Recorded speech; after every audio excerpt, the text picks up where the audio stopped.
y la próxima semana vamos a desarrollar algunas recetas fáciles y deliciosas que están relacionadas con ellas. En esta oportunidad les pido, como lo hemos hecho ya en otras ocasiones, que vayan anotando sus preguntas en el chat. Ana María va a estar recopilándolas y dejaremos el espacio de preguntas para el final de la charla, antes de que Jack nos cuente acerca de los utensilios y los ingredientes que estaremos utilizando la próxima semana. Como hemos visto durante este mes que termina, hemos desarrollado ya todas los mensajes, o los 9 mensajes de las guías alimentarias basadas en alimentos, que son las GABAs para personas mayores de 2 años, y que han sido la fuente principal o primordial para todas las charlas que hemos realizado hasta ahora. Hemos alternado charlas teóricas, Ana María y yo. Hace 15 días tuvimos la presentación de Laura, la nutricionista invitada, que nos estuvo enseñando acerca de herramientas muy importantes para leer el rotulado nutricional de los alimentos de una manera sencilla. Y a su vez Jack nos ha estado enseñando varias recetas muy fáciles, a través de las cuales hemos ido desarrollando de manera práctica la teoría que vamos aprendiendo. El día de hoy vamos a terminar con el último de los mensajes que teníamos y que desarrolla la guía, que es acerca de las grasas o lípidos en la dieta, y que, como veremos, están presentes en gran cantidad de los alimentos y de la alimentación diaria de todos nosotros. Empecemos pues. En la guía aparece como el 8º mensaje. Nos dice que para cuidar el corazón se consuma aguacate, maní y nueces, se disminuye el consumo de aceite vegetal y margarina, y se eviten las grasas de origen animal como la mantequilla y la manteca. Si ustedes miran aquí en nuestro plato saludable de la familia colombiana, y que aparece en las guías y que hemos estado desarrollando todo este mes, los alimentos fuente de grasa que ven aquí en este circulito rojo, pues son unos de los grupos que proporcionalmente menos se deben consumir en la dieta, junto con los azúcares, que los vimos en las 2 semanas que pasaron anteriormente. Pero pues la primera pregunta que nos hacemos cuando tratamos de entender el tema de las grasas o de los lípidos, y cómo traté de estructurarlo, es qué son las grasas o qué son los lípidos, si son necesarios en la dieta, si no son necesarios. Y la primera respuesta que les doy a esa pregunta, que podría hacerse uno, es que al igual que los carbohidratos, que normalmente llamamos como harinas, y las proteínas, pues son macronutrientes. Entonces aquí la pregunta viene ahora enfocada a qué es un macronutriente. Como lo ven aquí en la imagen, los macronutrientes son componentes que, como el mismo nombre lo dice, macro, son mayoritarios o de alta cantidad, o se presentan en alta cantidad en los alimentos, y se utilizan como fuente básica de energía, y conforman también parte de la estructura corporal que tienen las células de todo el organismo, siendo su estructura básica una molécula de carbono, como la que aparece en la imagen. Cada uno de estos macronutrientes, es decir, proteínas, carbohidratos y grasas, espérenme, voy a checarme yo, ya, tienen funciones específicas y se relacionan entre ellas en un balance delicado. Es por eso que hemos sido tan insistentes durante todo el mes cuando les contamos que es muy importante que se encuentren todos los nutrientes en la dieta y que no falte ninguno. En una dieta balanceada, aproximadamente entre el 45 y el 65% la energía proviene de los carbohidratos. Aquí aparece más o menos es la mitad de la energía de la dieta debe provenir de los carbohidratos, que pueden ser los simples, como son los azúcares, que lo hemos estado viendo, o los complejos, que son los que están conformados por varias moléculas de azúcar. Más o menos entre un 20-35% de la energía proviene de las proteínas, que pueden ser tanto las de origen animal como las de origen vegetal. Y una parte parecida, entre el 20 y el 35% también de esta energía, proviene de las grasas, que son las que vamos a ver hoy, y vamos a tratar de entender cuál es la importancia de que estén, ya que si ustedes como lo tienen en cuenta, las grasas han sido maltratadas, por así decirlo, cuando se habla de disminuir de peso, dietas en las que se busque disminuir de peso, generalmente se le echa la mano a las grasas y se dice, si usted quita las grasas va a disminuir de peso, y cuando uno mira, pues en realidad no es así realmente. Entonces, en este cuadrito vamos a ver cuáles son esas funciones principales de cada uno de estos grupos de macronutrientes. Por un lado, como ven en la primera línea, los tres, como ya les dije, son fuente energética, es decir, los tres proveen energía para las funciones del cuerpo. Por una parte, las proteínas tienen funciones primordialmente en la construcción de los tejidos del cuerpo, como son los músculos, las células de la sangre, la piel, y son especialmente importantes en los periodos de crecimiento, es decir, en la niñez y en el embarazo, por ejemplo. Actúan también en la reparación de los tejidos del cuerpo durante toda la vida, no solamente en los periodos de crecimiento, sino en toda la vida. Ayudan, como les dije, en la formación de células de defensa contra enfermedades y sustancias de defensa contra las enfermedades. Y de una u otra forma, a través de las funciones que hemos visto, pues aseguran el buen funcionamiento de todo el organismo. Por otro lado, los carbohidratos, además de ser fuente energética como son los tres grupos, junto con las grasas contribuyen a regular la temperatura. Esto se llama termorregulación o control de la temperatura corporal, que tiene una función más importante en el grupo de grasas. Estos carbohidratos también regulan la cantidad de azúcar que se presenta o que circula en la sangre, porque los carbohidratos se acumulan o se guardan en ciertos tejidos del cuerpo y son liberados cuando se requiere azúcar en la sangre para que funcionen ciertos órganos del cuerpo, como el cerebro, por ejemplo, que vive fundamentalmente de azúcar. Y por otro lado, en este grupo se encuentra la fibra, que aunque no es una fuente de energía, porque cuando nosotros consumimos fibra, esta no se transforma, por así decirlo, es decir, no se convierte en glucosa o en azúcar, tiene funciones que, como hemos visto, son muy importantes. Los vimos cuando hablamos acerca de las legumbres en los granos, ya que esta fibra ayuda a controlar la absorción de las grasas, a controlar la absorción de los azúcares, y además nos ayuda para que el tránsito intestinal sea mejor, previniendo el estreñimiento. Y finalmente las grasas, que como ya vimos, actúan siendo fuente energética, y en la termorregulación también tienen otras acciones y actividades importantes, como son, por ejemplo, unas mecánicas como la protección de los órganos internos en golpes o lesiones, porque todos los órganos internos, el hígado, el estómago, todo lo que está dentro de nosotros está recubierto por grasa, que lo que le da es una función de sostén, o tiene una función de sostén.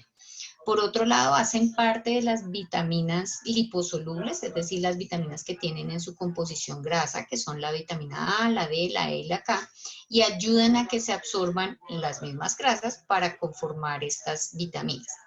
Tienen una función importante también, y es que dan saciedad y contribuyen con la palatabilidad, es decir, con la sensación o con la posibilidad de sentir el sabor de los alimentos y retener ese sabor.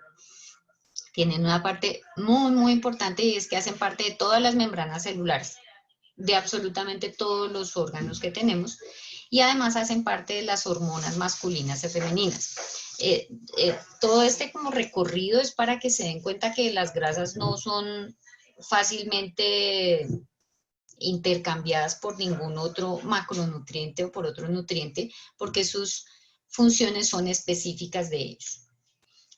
Entonces, como vemos, aquí les partí el mensaje, porque si ustedes ven la recomendación acerca del consumo de grasas, parece que estuviera partida en dos partes alrededor de la salud del corazón.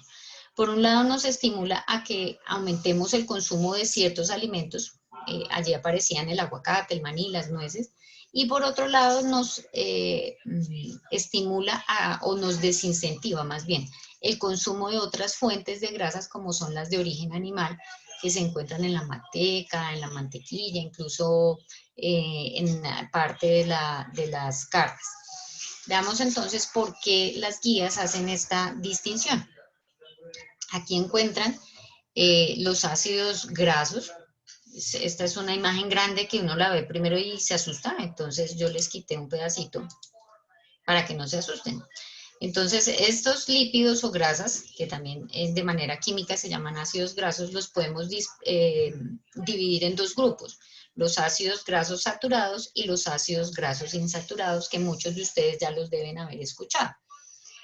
Estos dos grupos se diferencian por la conformación química y por esta conformación química tienen unas características especiales que hacen o que dan unos efectos en salud diferentes.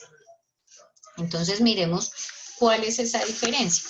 Como lo ven aquí en la imagen, digamos que están dibujados les puse imágenes de los alimentos que contienen cada uno de cada uno de estos grupos de ácidos grasos, para que lo vieran más gráfico. Como ustedes ven los ácidos grasos saturados, casi que todos están derivados de grasas animales y los ácidos grasos insaturados de grasas o alimentos que tienen grasas insaturadas. Veámoslos más en detalle para que entendamos cuáles son como las características de cada uno y qué es lo que hace que el mensaje esté dividido en dos.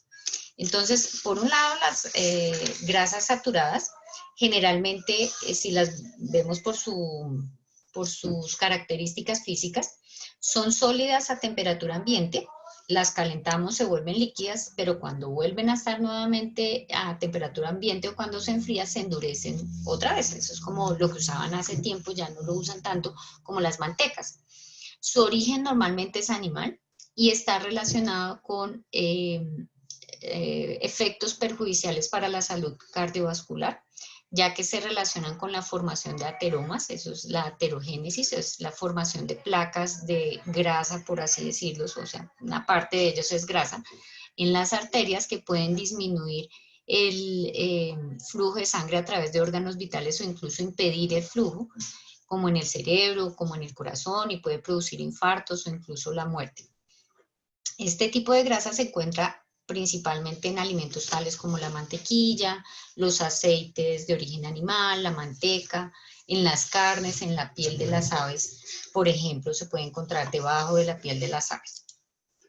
Aquí les traje algunos ejemplos en una de las tablas que proporciona la guía que hemos estado viendo en estas charlas. Entonces está la crema de leche líquida entera, la tocineta, el queso crema, la mantequilla, el aceite de palma, la manteca de cerdo, la pulpa de coco rallada, por ejemplo.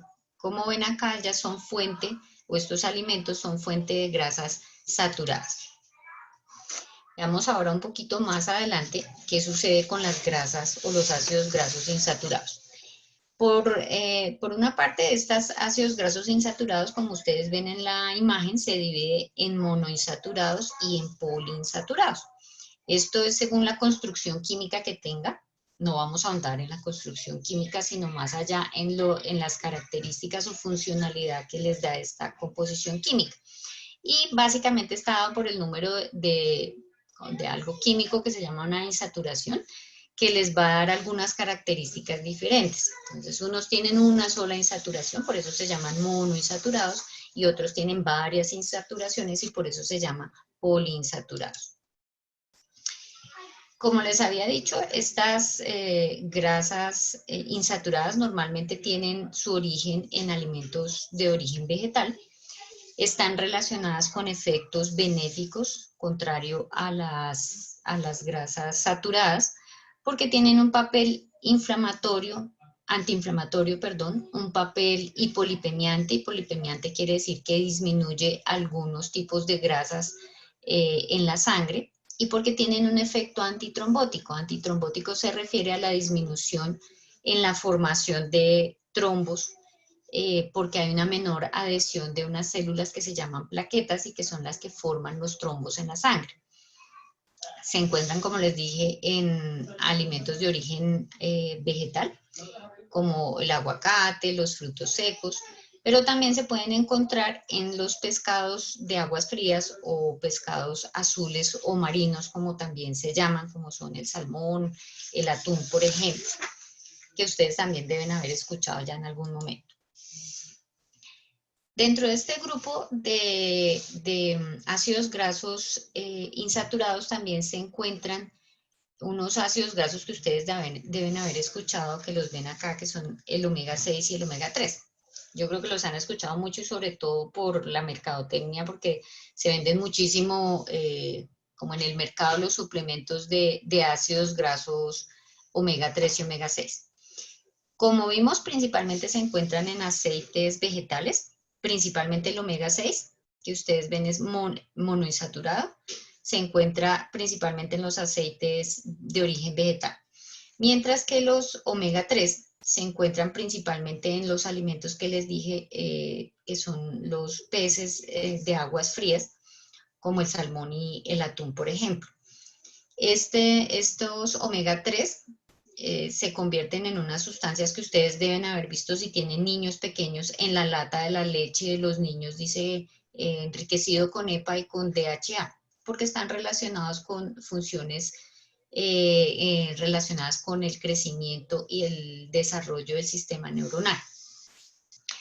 Se denominan 6 y 3 por el lugar donde tienen ese doble enlace que les hablaba yo, que los hace insaturados, pero tienen una característica muy importante, y de ahí su importancia, y es que estos ácidos grasos no los podemos producir nosotros a través del metabolismo, y por tanto deben ser consumidos en la dieta. Es decir, y aquí les puse la palabra, son ácidos grasos esenciales, y tienen funciones muy importantes porque se transforman en estas sustancias que les conté, que tienen funciones relacionadas con el sistema inmune, con el desarrollo neurológico, como ya les he estado comentando. Como lo observan en la imagen, los omega 6, o los omega 6 son mucho más frecuentes porque los podemos encontrar en una gran cantidad de aceites vegetales, mientras que los omega 3 solamente los encontramos en esos peces azules, razón por la cual ustedes encuentran unas recomendaciones asociadas sobre todo a los omega 3 y no a los omega 6, porque casi nunca se hace déficit de omega 6. Y de esa misma forma encontramos muchos suplementos que tienen solamente omega 3 y no omega 6 por la misma, si ustedes se hacen de pronto la pregunta cuántos consumimos peces de agua fría o de marinos en la semana, pues no creo que muchos levanten la mano. Estos ácidos grasos omega 3 y omega 6 son de alta importancia porque están relacionados con la modulación de varias funciones, como ya les he venido diciendo. Entonces, por una parte, modulan la respuesta inflamatoria y la respuesta inmune, modulan la agregación plaquetaria de la que les estaba hablando antes, es decir, la que hace la formación de los trombos, y modulan el crecimiento y la diferenciación celular, especialmente en el sistema nervioso, así como el control del metabolismo de otras sustancias como son los azúcares y las mismas grasas. Entonces, si ustedes ven, todos estos ácidos grasos tienen funciones importantes y funciones importantes en prevención de salud. Por eso les decía al principio que no está tan bien decir que debemos quitar las grasas de la alimentación, totalmente si queremos disminuir de peso o si queremos disminuir el colesterol en sangre, sino que tenemos que aprender a hacer un balance de esas grasas llamadas buenas y grasas llamadas malas en la alimentación. Aquí, como les mostré en la anterior acerca de las grasas saturadas, pues están las grasas monoinsaturadas. Dentro de estas grasas monoinsaturadas están el aceite de oliva, el aceite de canola, el aguacate y algunas margarinas suaves. Y recuerden entonces que estas grasas monoinsaturadas están principalmente o son ricas principalmente en ácidos omega 6. Y aquí vemos las grasas poliinsaturadas, se encuentran principalmente en aceite de girasol, en aceite de maíz, en aceite de soya, en aceite de ajonjolí, en la mayonesa comercial incluso, y como les dije antes, en los peces de aguas frías o peces que vienen del mar. Entonces, si ustedes miran aquí en este dibujito que traté de traerles, se ve la distribución de los omega 3 y los omega 6 en los alimentos que son de origen vegetal, es decir, los que no son de origen animal, y que es como ustedes encuentran comercialmente los aceites. Entonces uno ve, y hay aceites de maíz, hay aceite de soya, hay aceite de girasol. y se diferencian básicamente en esa composición de los omega. Entonces los omega 3 están principalmente en los aceites de origen, que tienen origen en canola, en la nuez, en la linaza, y los omega 6 en el girasol, en la soya y en el maíz. Allí radica la importancia de algo que ya habíamos hablado antes y que Ana María había sido muy clara en contarles, que no se recomendaba o no se recomienda que las fuentes de grasas vengan solamente o las fuentes vegetales vengan de una sola, sino que en vez de casarnos con una sola, entonces yo no compre siempre aceite de girasol, sino que a veces compre aceite de canola y a veces aceite de girasol, más no las mezclas. No se recomienda una mezcla de aceites, no sé, canola con girasol o algo así, sino que se usen aceites puros de uno solo y los intercambio. Entonces puede tener uno el frasquito de girasol y el frasquito de canola e intercambiarlos cuando se hacen, por ejemplo, en las preparaciones. Cuando uno habla de esto, entonces se pregunta, ¿cuánto se recomienda consumir de estos ácidos grasos omega 3 y omega 6? Entonces, la recomendación son 500 miligramos diarios. Cuando uno habla de 500 miligramos diarios, es difícil hacerse o darse la respuesta a eso, en qué se traduce en la dieta. Básicamente lo que se traduce es que se deberían consumir 2 raciones de pescado azul a la semana. Es decir, yo podría un día comer atún y otro día podría comer, por ejemplo, salmón. O 2 días atún si no me gusta el salmón, o 2 días salmón si no me gusta, o alguno de estos pescados marinos. Y de esta forma no necesitaríamos utilizar complementos. Esa es la razón por la cual los complementos nutricionales que tienen ácidos grasos omega 3 y omega 6 tienen tan buena demanda, porque la mayor parte de las personas no cumplimos o no cumplen con esta recomendación. Entonces, si la quisiéramos cumplir solamente con 2 raciones de pescado azul a la semana, lo podríamos hacer fácilmente. Pero aquí quiero también hacer como un llamado de atención, y es que a veces todos estos suplementos se publicitan y se sacan como la fórmula mágica para prevenir cualquier cosa. Esta es una revisión sistemática muy nueva, de febrero del 2020, que se hizo acerca de la necesidad de hacer suplementación de ácidos grasos omega 3 en prevención primaria y secundaria para enfermedad cardiovascular.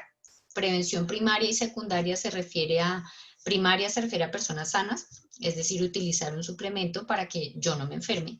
Y en prevención secundaria quiere decir personas que ya han tenido un evento cardiovascular o que tienen alguna enfermedad cardiovascular y queremos hacer disminución de riesgo de que empeore esta enfermedad.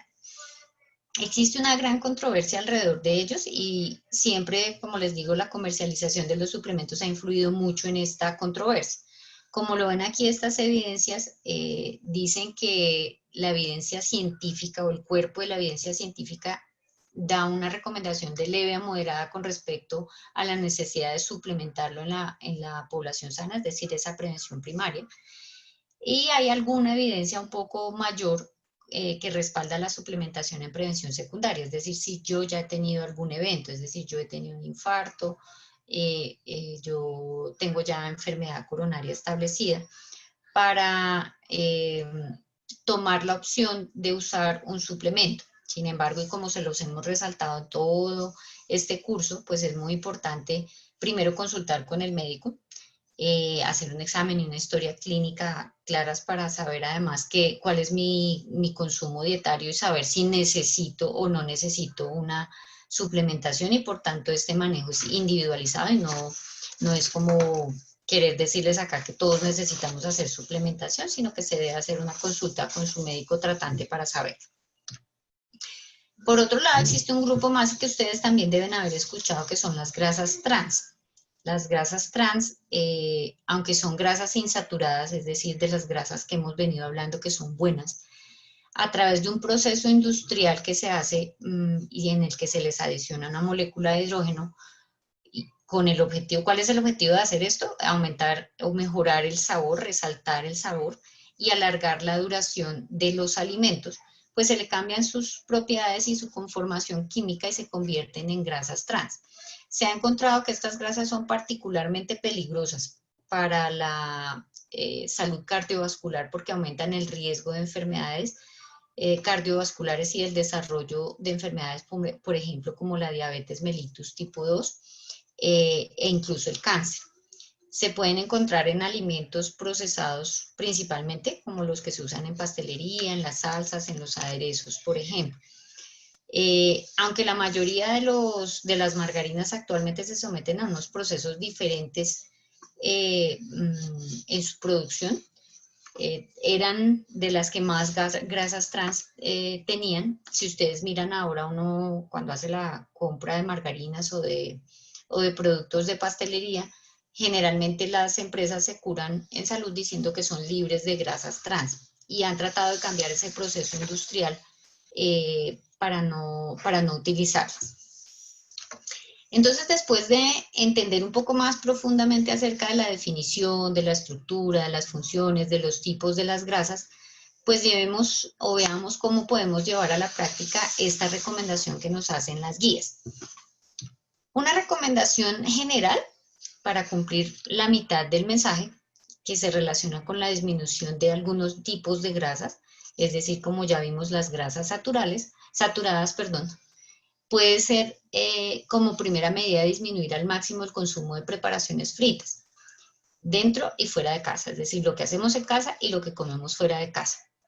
Por una parte, porque eso nos disminuiría la carga calórica que implica el adicionar grasas a las preparaciones y en especial porque esas frituras a veces se hacen con grasas animales, especialmente las que se hacen fuera de casa.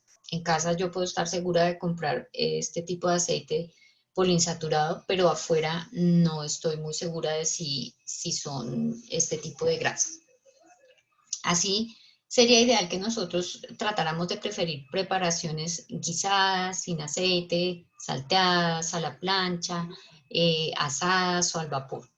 Y emplear aceites en las preparaciones una sola vez. Hay que tratar de evitar reutilizarlo, no porque se aumente la carga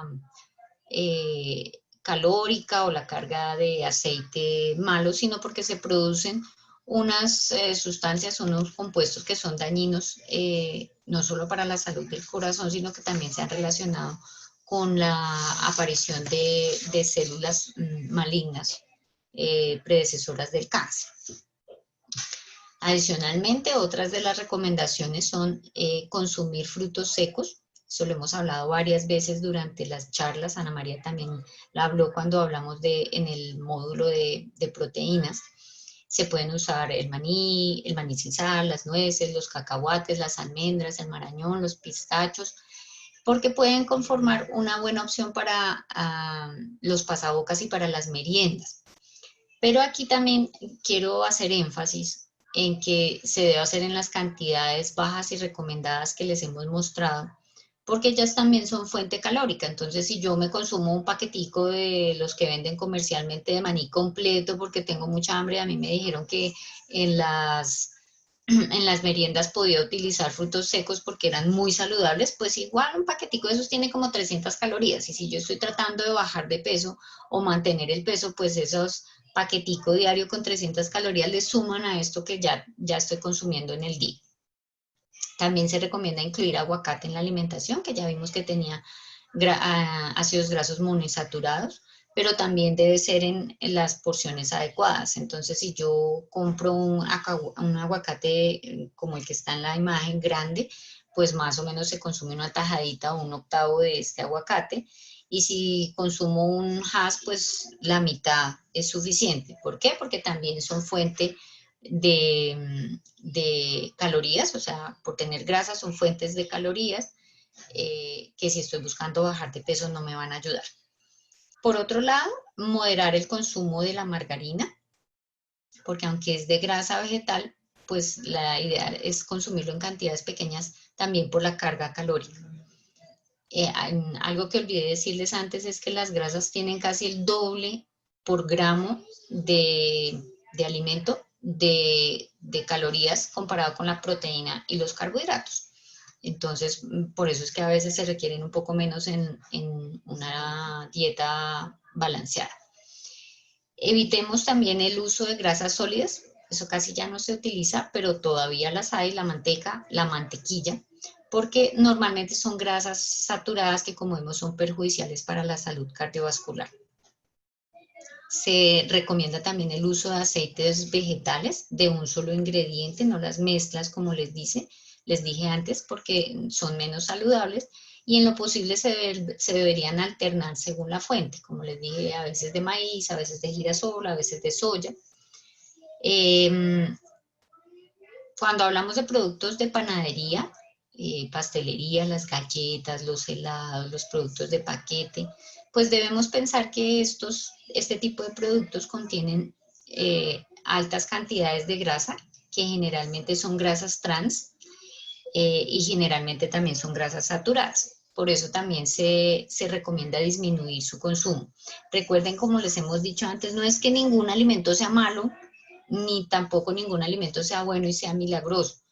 Todos los alimentos tienen cualidades que los hacen mejores o peores y lo que tenemos que tratar de buscar es hacer un balance adecuado entre todos estos alimentos para hacer un balance adecuado de los nutrientes que estos alimentos contienen. Por otro lado, hay que revisar la etiqueta de los productos, preferir aquellos cuyas grasas son vegetales y que reporten ser libres de grasas trans. Como les dije, ya casi todos los alimentos en el mercado dicen libres de grasas trans o muy bajos en grasas trans. Y finalmente, como lo vimos antes, pues tratemos de consumir al menos 2 veces a la semana pescados de mar con el objeto de incluir estos ácidos grasos omega 3 y omega 6 que hemos hablado tienen efectos benéficos para la salud. Pues hasta aquí va nuestra charla hoy. Como vieron, era una charla corta, una charla concisa acerca por eso la charla tenía como en la etiqueta el buenas o malas, amigos o enemigos, pues depende de las que escojamos y depende de la cantidad y los objetivos que tengamos. Hasta aquí. Entonces les dejo, Ana. Nos quedamos contigo para ver las dudas antes de que Jack nos cuente que vamos a tener la otra semana. Bueno, perfecto. Pues hemos visto varias preguntas acá. Digamos que hay una muy importante acerca de la relación del omega 3 y el omega 6, porque en general, pues sí, digamos que tienen beneficios los dos, pero sí debería haber como una relación óptima. Entonces, que se recomendaría comer de más de los que tengan 3 o más de los que tengan 6. En realidad no es más de los que tengan uno o el otro. Casi todos los aceites que consumimos en el mercado tienen de los dos. Hay una relación que es de 1 a 3 entre omega 3 y omega 6, o sea, deberían ser más de los omega 6 que los 3, perdón, de los 3 que de los 6. Pero generalmente no se cumple por lo que les decía, que no se consumen mucho los pescados en la dieta, sobre todo aquí en el interior no se consume mucho pescados de origen marino, sino más pescados de agua de río. Entonces sí deberíamos tratar de aumentar el consumo de estos productos para aumentar esa cantidad de omega 3 que debería haber un poquito más en la dieta. Perfecto. Otra sobre el aceite de coco, que hacia qué grupo pertenece y cuál sería como la recomendación con respecto a este tipo de aceite. Ese también está dentro de las grasas monoinsaturadas, ahí hacen como una diferencia ahí es si se saca la pulpa o si se usa el aceite. Entonces, se puede utilizar, no es tan bueno porque es monoinsaturado y no es poliinsaturado. Los poliinsaturados son mejores que los monoinsaturados, pero también se puede usar y ahí va la recomendación pues de hacer no mezclas en una preparación de los aceites, sino de hacer usos intercambiables de un aceite a veces, de otra vez, para poder como hacer un balance entre los 3 y los 6. Perfecto. Otra pregunta es con respecto al aceite de palma, que si, digamos, se encuentra dentro de estas recomendaciones o cuál sería para este tipo de aceite la recomendación. Sí, esa es una pregunta importante porque no está dentro de las recomendaciones en realidad. Ese es yo no me acuerdo si se los mostré ahí, no, creo que no lo coloqué. pero no es de los ácidos grasos poliinsaturados. Entonces realmente no se recomienda tanto su consumo. Entonces si De lo pueden acuerdo. descontinuar, mejor.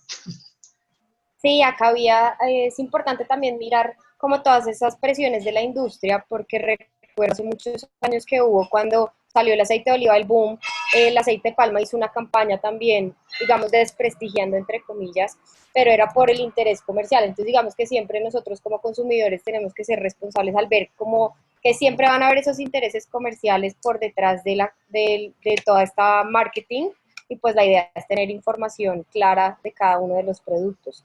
Otra Exacto. importante pregunta era sobre el atún en lata, que si se recomienda cuántas veces a la semana, en agua o en aceite. Ok, digamos que el que sea en agua en aceite no le quita o le pone en cuanto a su composición nutricional, lo que hace es que cambia el componente calórico. Recuerden, las grasas así sean buenas, porque yo he visto, por ejemplo, aceite, atún que viene en aceite de oliva, atún que viene en otro aceite, entonces lo hacen que se vea, como dice Ana María por marketing, que se vea mejor, pero de todas formas, si tiene aceite comparado con uno que viene en agua, pues tiene más calorías. Entonces, depende del objetivo que tenga cada uno. Entonces, si yo estoy tratando de bajar de peso o de mantenerme en un peso, pues preferiría utilizarlo en agua. Si estoy tratando de bajar, si estoy tratando de mantener, a veces lo usaría con aceite y a veces lo usaría en agua. Si estoy tratando de ganar de peso, pues probablemente lo consumiría siempre con aceite. Entonces, Ujú. digamos que en eso radica la diferencia. Los enlatados, creo que ya lo hemos hablado, pues tienen preservantes, entonces, pues no es tan chévere consumir alimentos enlatados de todos los tipos, ya, las verduras enlatadas, todo lo que viene enlatado, pero no, como nosotros les hemos dicho, no quiere decir que es que nunca me pueda comer un enlatado. Es decir, si yo esta semana me voy a comer un atún enlatado, pues bueno, está bien, me voy a comer un atún enlatado, pero todos los días como atún enlatado, que a veces le escucho a uno esto a los chicos en la universidad y cargan todos los días como refrigerio para después de entrenar una lata de atún y un pan. Entonces uno ya dice, pues todos los días un enlatado en forma de una lata de atún ya no es tan interesante. Entonces, sí se pueden, que sean los, como les dijo Ana hace 15 días, creo, entre más natural mejor. O sea, lo que decía Luisa, ay, se me olvidó el nombre de la nutricionista. Laura. Laura, perdón, yo Luisa. Como decía ella, entre menos etiquetas tenga que ver uno, es mejor. Entonces, si yo voy a comerme un pescado fresco, pues ese no va a traer etiqueta. En cambio, si me lo como en lata, sí voy a tener que ver etiqueta y voy a tener que ver cuánta sal trae, preservantes y todo esto. De acuerdo, sí, igual. Ahí les recomendamos la clase previa y les pusimos los enlaces para que puedan consultar esa información de la etiqueta, porque ahí hablamos de la sal y el consumo de enlatados también. Uh -huh. Bueno, otra de las dudas era acerca de que si puedes repetir los efectos de la grasa trans y por qué son malos la grasa trans. Ok, entonces la grasa trans, como les conté, inicialmente son grasas insaturadas, o sea, son grasas de las que clasificamos como buenas, pero les hacen un cambio químico, que es que les añaden una molécula de hidrógeno, y eso lo hace, digamos, la industria, y se hizo, digamos, las grasas trans son súper antiguas, o sea, como con el principio al principio casi del paso de las comidas en casa a las comidas que uno cargaba, las encontraron, como todo casi siempre se encuentra de forma inusitada e inesperada sin investigarlo mucho, encontraron que ese tipo de grasas lo que hacía era que hacía que los alimentos duraran más. Es decir, les da más duración, los hace de mejor sabor y hace que el sabor dure más en la boca. Entonces se utilizaban muchísimo en pastelería, todos estos paquetes para que duren, lo que nos decía Laura también, como que eso que dura en la estantería 1000 años y que les encuentra a uno la fecha de caducidad por allá hasta dentro de 6 meses, pues tiene que tener algo para que dure todo eso. Entonces parte de eso que tiene a veces son grasas trans y son malas porque esas grasas están relacionadas con la formación de ateromas. Los ateromas son placas de grasa en las arterias que están relacionadas con enfermedad cardiovascular, infartos y todo eso, y además porque en su metabolismo producen ciertos efectos que las relacionan incluso con el aumento de células cancerígenas y con daños en el metabolismo de grasas y carbohidratos que lo relacionan con el desarrollo de diabetes. Entonces, por eso también dentro de las etiquetas, cuando vayamos a mirar lo que vamos a comprar, pues la idea es que si no están libres de trans, por lo menos que sean muy bajos en trans. Perfecto. Otra de las preguntas importantes es acerca de la porción de los frutos secos, para tenerla clara. Ay, esperen, les voy a compartir. Yo la dejé como de últimas por si alguien lo preguntaba, que es más fácil verlo Sí, en el dibujito. Aquí están las porciones. Espérenme, les comparto. ¿Ya lo están viendo? sí. Entonces, si ustedes miran acá, este cuadrito también está en las guías y aparecen las porciones de nueces y semillas secas. Entonces, aquí lo ponen por gramos. Entonces, 9 gramos, imagínense, 9 gramos de pistacho es una cucharada. Si yo voy a consumir, por ejemplo, en el día, digamos que voy a decidir y dentro de lo que se hizo en el balance nutricional, me decía que me podía consumir 2 porciones, pues son 2 cucharadas que puedo distribuir entre el pistacho o por ejemplo, 5 unidades de avellanas. Y normalmente a mí me pasa esto en la casa, yo compro frutos secos, nueces y semillas y los meto en un tarro que debería durar toda la semana y a mitad de la semana ya se desocupó porque entre mi hijo y mi esposo se los comen a manotadas. Entonces, eso sucede con este tipo de alimentos. Son ricos, son fáciles de comer porque uno los encuentra ya hechos en la casa y solo mete la mano y saca. Entonces hay que ser muy cuidadoso con las porciones y con porcionarlas en el día a día. Entonces no es saludable tampoco pensando en peso, digamos, que no me quiero aumentar de peso, que consuma más de lo que dice aquí en las porciones. Entonces miren, por ejemplo, las avellanas son 5 unidades, el maní sin sal es una cucharada sopera, o sea, una cucharada de las que uno toma de sopa, eso es poquito. Las mezclas de nueces, como vienen también, por ejemplo, en las bolsitas que ahora vienen mezcladas, es una cucharada. Entonces yo podría comerme 2 cucharadas diarias, no esa bolsita completa que venden, por ejemplo. Eso tiene como 350 calorías. Perfecto. Eh, Hay un mensaje importante, es como al día 30 gramos, que es como algo fácil de recordar, que es una bolsa chiquita de la especial. Sí, El de los grande pequeñitos. trae 50, entonces digamos que eso ya serían exceder un poquito la porción al día. Bueno, otra de las preguntas es acerca de la mantequilla clarificada o de las grasas que son buenas como para cocinar en vez de las frescas, o el ghee, que es la mantequilla clarificada. Uy, ahí sí me corchan porque no tengo ni idea. ¿Qué son Ah, las bueno, margarinas clarificadas? la mantequilla. Entonces lo que hacen con la clarificada es cocinarla y llevarla como a un punto de ebullición alto y luego le quitan esa fase de encima que es como la parte líquida y le dejan solo en lo sólido que es la parte de la proteína. Entonces Ah, ok. digamos que tiene un punto ideal para cocción, ¿sí? Si yo la quiero considerar para cocinar, pues va a tolerar temperaturas más altas que algunas otras de las grasas. Pero lo mismo, todo va en la porción, porque yo no puedo preparar todo tampoco con la mantequilla, así sea clarificada, porque en porción y en el tipo de composición, pues va a entrar en lo malo, entre comillas, que no es que sea malo, pero si me excedo en este tipo de Se alimentos, pues vuelve puedo mal. tener, exacto, un exceso en el consumo de grasa saturada. Lo mismo pasa con el aceite de oliva, es buenísimo y sí se puede utilizar para cocinar, pero lo Ujú. ideal es que sean porciones pequeñas para no excedernos en este tipo de alimentos, tampoco en ninguno de los Sí. dos. El aceite de oliva El pasó aceite de oliva mucho. pasó De pronto tú escuchabas mucho a los pacientes en consulta, le dicen, no, no, pero yo no entiendo por qué no bajo de peso, por qué me subo si yo solamente me como un plato de lechugas, o sea, verduras crudas, y las lleno de aceite de oliva. Entonces, ahí mucho. está la respuesta a tu pregunta, es el aceite de oliva. Porque sí es bueno, Claro, pero el exceso, pues no es bueno. exactamente. Nos preguntan acerca de las pieles de los pescados, que si ellas también son ricas a nivel de grasa buena. Sí, también tienen grasa. Digamos que los pescados no es que la produzcan ellos, los pescados de mar son buenos porque ellos comen krill y el krill come fitoplancton y zooplancton y eso es lo que finalmente trae la fuente para producir estos omega. Entonces ellos están llenos todo de eso. ¿Qué es lo que tiene de raro, digamos, en la piel? Pues que tiene más grasa y volvemos a hablar como de las calorías, pero también se puede consumir, es decir, no es necesario que se lo quiten si se lo quieren comer. Perfecto. Eh, Nos pregunta que cuánto es un intercambio o una porción adecuada de aceite de oliva al día. Más o menos. A ver, te digo, creo que es una cucharada.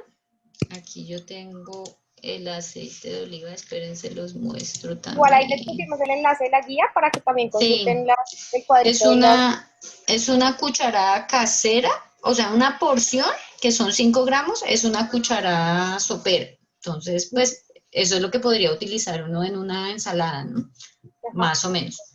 Y para cocinar, pues menos. También hay otra pregunta acerca de cuál es el ideal para cocinar. Entonces, no sé si quieres, ¿De todos los aceites? sí, como de todos, Pues cuál. como Bien. que no hay un ideal, lo que yo les decía, se puede utilizar todas estas fuentes de aceites vegetales y podemos hacer mezcla. No mezcla, no voy a volver a decir mezclas, podemos hacer, ¿cómo se llama eso? Como un uso Intercambiar, alternado. exacto, un uso alternado. Entonces a veces usar de girasol, a veces usar de maíz, para tener fuente de los dos tipos de omega 3 y omega 6 de las dos fuentes. Entonces, digamos que no hay, siempre como que en esto es como cuál es el ideal que va a ser como el milagro, digamos que no lo es, sino tratar de hacer, alternar el uso entre fuentes de un vegetal y fuentes de otro vegetal. De acuerdo. Y digamos, depende mucho de lo que uno vaya a preparar. Obviamente la recomendación es tratar de no freír a alta temperatura, pero si yo voy a hacer una fritura, pues debo utilizar un aceite que no se vuelva trans cuando lo llevo a una alta temperatura. Entonces en ese caso sería bueno el de girasol, por ejemplo, Ujú. en ese momento. Si yo solo voy a hacer un salteado de verduras, pues ahí sí se recomendaría cocinar con el aceite de oliva, porque va a mantener sus características si no lo estoy llevando a una temperatura tan alta. Muy alto y Igual la mucho tiempo. recomendación sigue siendo reducir el tiempo, el consumo de frituras a la semana. Nos preguntaban también por el air fryer, que es como un tipo fácil de hacer o asemejar esa textura crocante de la fritura sin la necesidad de adicionar aceite. Sí, eso es como todas las modas, ¿no? Creo yo. Mm, digamos que sí, pues si uno lo tiene, pues lo puede usar y le quita La grasa. la grasa.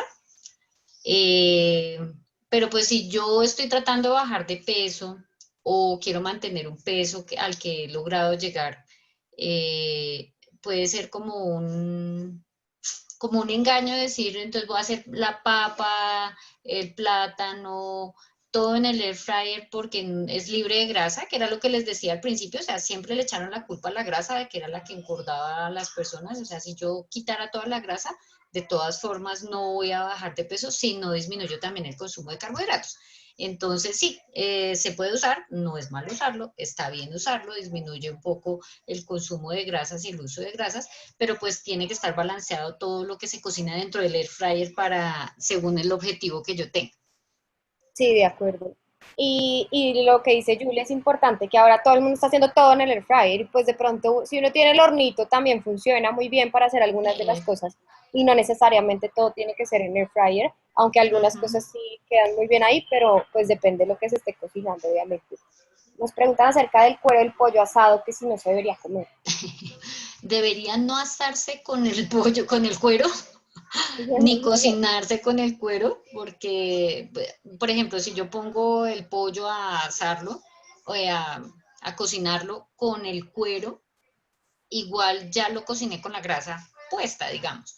Entonces, debería quitar uno el cuero si quiere bajar el consumo de la grasa que trae el pollo, debería quitarlo y cocinarlo sin el cuero. Y lo mismo el pollo asado, lo que pasa es que el pollo asado sin el cuerito pues no es tan rico.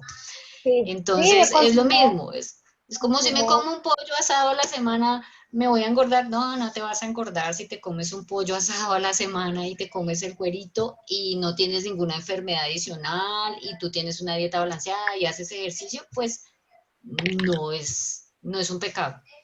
Sí, de acuerdo. Hay una pregunta importante acerca de la mantequilla y la margarina. ¿Cuál se recomienda más, por ejemplo, para preparar un huevo? Em, digamos que la mantequilla está más relacionada con grasas trans, con el uso de grasas trans y saturadas, y se recomienda más un poco la margarina. Pero pues hay formas de hacer huevo frito sin aceite, que es fritarlo en agua, por ejemplo, y se obtiene lo mismo si lo que uno está buscando es disminuir realmente las grasas. Vale. Y hay otra acerca del aceite de coco que decían acá que es rico en beta hidroxibutirato y que si al consumirlo puede haber un cambio en la capacidad cognitiva en los adultos mayores.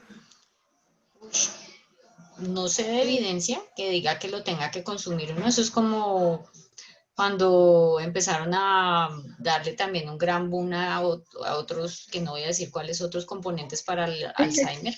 Sí, y venderlos como la cura mágica para la enfermedad. Sí, entonces, pues no sé en qué cantidades tendría que consumirlo uno para que lo mejore. Es decir, no sé, Sí, pero sí, que no es solo una intervención, tiene que ser el sí, conjunto de las cosas si yo quiero ver efectos positivos y que detrás de esto siempre recordemos que hay un marketing fuerte con cada sí, producto y que uno tiene que ser consciente de eso, además del impacto ambiental que pueden tener algunos de estos consumos masivos de alimentos como el aceite de palma, ahorita lo comentaba una de nuestras ujú, asistentes, pues porque obviamente por la deforestación no es algo que se recomiende en exceso. Lo mismo sí, que con el coco, ahora se está viendo como hay un gran boom, algo de explotación también en algunas granjas y de pues alteración de toda esa flora. Entonces sí tenemos que ser conscientes del impacto ambiental que todas estas recomendaciones pueden tener sobre eso y sí, que hacerlo de manera balanceada pues no va a alterar tanto como que si todos vamos en manada a comprar aceite de coco hoy. Entonces sí, ahí sí, exacto. Todos son como las modas, ¿no? Que es sí. un poco de lo que vamos a hablar dentro de 15 días cuando hagamos como el cierre, que va a estar como alineado a ver algo un poco de todas estas dietas de moda, de dónde salen, de dónde surgen y pues que finalmente la conclusión nos llevará a lo que hemos venido viendo todo el mes, que es aprender a balancear todo. Ujú, sí, de acuerdo. Y una última que tenía por acá, acerca ya de algo un poquito más clínico, que si por factores genéticos y familiares yo tengo el colesterol alto, ¿qué recomendaciones se debo tener en ese caso? Pues digamos que si ya hay un factor, hay como dos grupos de factores por los cuales yo puedo tener el colesterol alto y por los cuales merezca, digamos, tratamiento. Entonces, uno son cosas que yo no puedo cambiar en mí, que son la genética, la raza, el sexo, y hay cosas que puedo cambiar como son los hábitos, que son la alimentación y la actividad física básicamente. Entonces, siempre que hay una alteración en el colesterol y en las grasas en sangre, se recomienda por una parte todos los cambios en hábitos para que sean los mejores hábitos que pueda tener cada uno. Entonces, que sea una persona activa, que sea una persona con una dieta balanceada. Cuando esto no funciona, digamos que es como el primer nivel, se pasa al segundo nivel, que es iniciar algún medicamento. Y el medicamento depende, también es individualizado cuando el médico ve a la persona de cuál medicamento va a iniciar, dependiendo de cuál de todas las grasas que salen en el panel de el perfil lipídico es el que está alterado y de los antecedentes que tiene y de la edad de la persona y de si tiene otras enfermedades adicionales. Entonces, digamos que en grande, lo primero que hay que hacer siempre es mejorar la dieta, la alimentación, que sea sana, balanceada y que se haga actividad física. Y ya el segundo paso, que es medicamento, pues ya con el médico tratante hay que evaluar qué tipo de medicamento se inicia. Súper, Julie. Bueno, Ay, se fue Ana. Ana, no te vayas.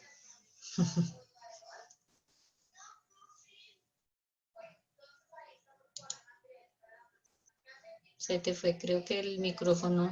Ana, no, se nos fue Ana. Bueno, entonces creo que no habían más preguntas en el chat de lo que nos había contado Ana.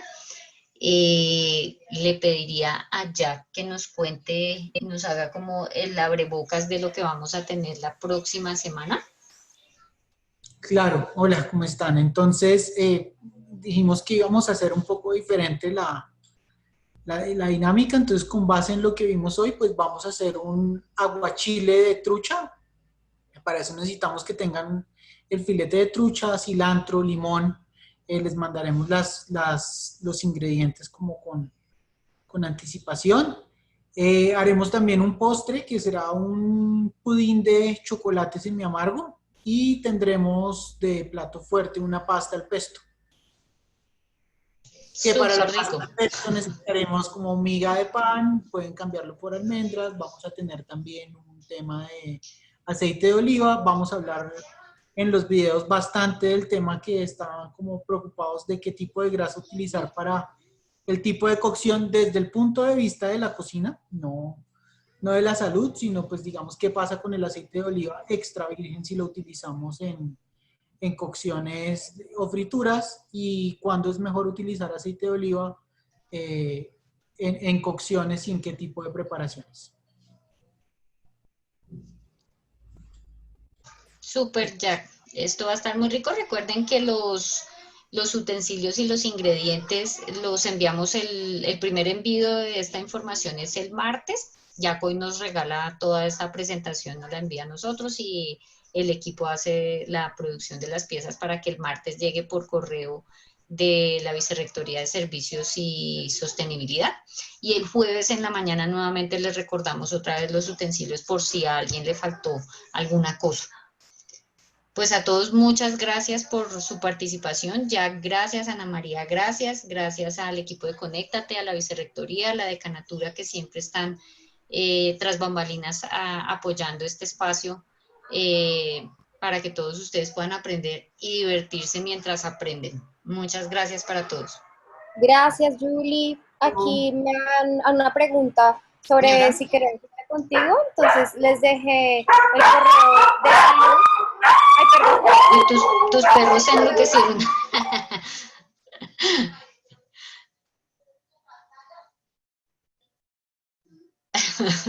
Aquí se enloquece mi hijo y en la casa de Ana María los perros. Sí, Ana les dejó el correo de salud@uniandes.edu.co si quieren tener una cita con alguna de las dos, Ana María o yo, Julie León, para que la soliciten en alguno de estos casos. Muchas gracias a todos por su participación. Nos vemos la próxima semana listos para cocinar. Muchas gracias.